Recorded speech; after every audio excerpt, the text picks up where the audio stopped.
2025 সালের একটি অবিশ্বাস্য ঘটনা 2 আগস্ট ঘটনাটি ঘটেছিল। 20 বছরের দীপু উর্ফে দিলীপ সিং তার মায়ের ব্যাংক অ্যাকাউন্ট নাভি অ্যাপে দেখে অবাক হয়ে যান। সেখানে 37 সংখ্যার বিশাল টাকা দেখা যাচ্ছিল। দীপু প্রথমে তার মামার সঙ্গে বিষয়টি আলোচনা করেন। 1 ঘন্টা ধরে সেই টাকার অঙ্ক করার চেষ্টা করেন। তারপর দীপু এই ঘটনা তার এক বন্ধুকে জানান। নাভি ইউপিআই অ্যাপের মাধ্যমে ওই টাকা দেখা গিয়েছিল এবং নিউজ 8 এর ক্যামেরাতেও সেই 37 ডিজিটের অ্যামাউন্ট দেখা গিয়েছিল। কিন্তু বাস্তবে কি ঘটেছে? দীপুর মায়ের ব্যাংক অ্যাকাউন্টে আদৌ এই টাকা ছিল না। ফোনপে, কটাক অ্যাপ ও অফিসিয়াল ব্যাংক স্টেটমেন্টে দেখা গিয়েছে শূন্য। ব্যাংক কি বলল? কোটাক মাহিন্দ্রা ব্যাংক জানিয়েছে এটা শুধু নাভি অ্যাপের একটি ভুল ছিল।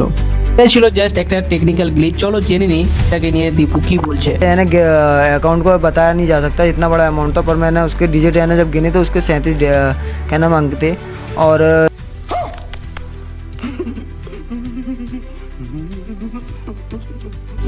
दीपू नाम के एक युवक जिसकी उम्र 20 वर्ष है, उसके अकाउंट में 37 अंक का अमाउंट ट्रांसफर होता है।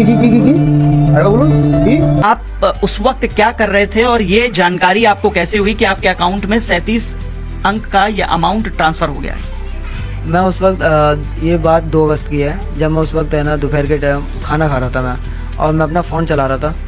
फ़ोन चलाने के बाद जब मैं इसमें मेरे को लगा कि इसमें अब मैं सिम नहीं थी इसमें, और मैंने जब इसमें सिम डाली तो उसमें मैंने अपना अकाउंट लॉगिन करने के लिए मैंने इसमें रिचार्ज करा सिम में, और सिम में जब रिचार्ज करने के बाद अपना अकाउंट लॉगिन करा। लॉगिन करने के बाद जब मैंने अपना अकाउंट का बैलेंस चेक करा तो उसमें एकदम ही से इतना बड़ा अमाउंट आने लगा, जो कि जब मैंने उसे गिना, वैसे है ना अकाउंट को बताया नहीं जा सकता, इतना बड़ा अमाउंट था, पर मैंने उसके डिजिट है ना जब गिने तो उसके 37 कहना मांगते थे।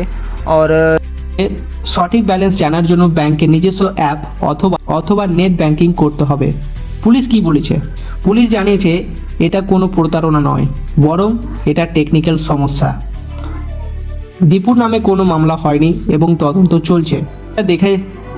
দীপু যেটা দেখেছিলেন সেটা বাস্তব টাকা নয়, একটা অ্যাপ গ্লিচ ছিল। আরও অ্যাকাউন্টে এত টাকা হঠাৎ আসা বাস্তবে সম্ভব নয় এবং ব্যাংক সেটি নিশ্চিত করেছে। যাই হোক, টাকা একটা হাতিয়ার। জীবন বড় টাকা নয় করার জন্য, জীবন শেষ করার জন্য নয়। আপনার কাছে এত সংখ্যার ডিজিটের টাকা থাকতো, তাহলে আপনি সেই টাকা কি করতেন? কমেন্টে জানাবেন।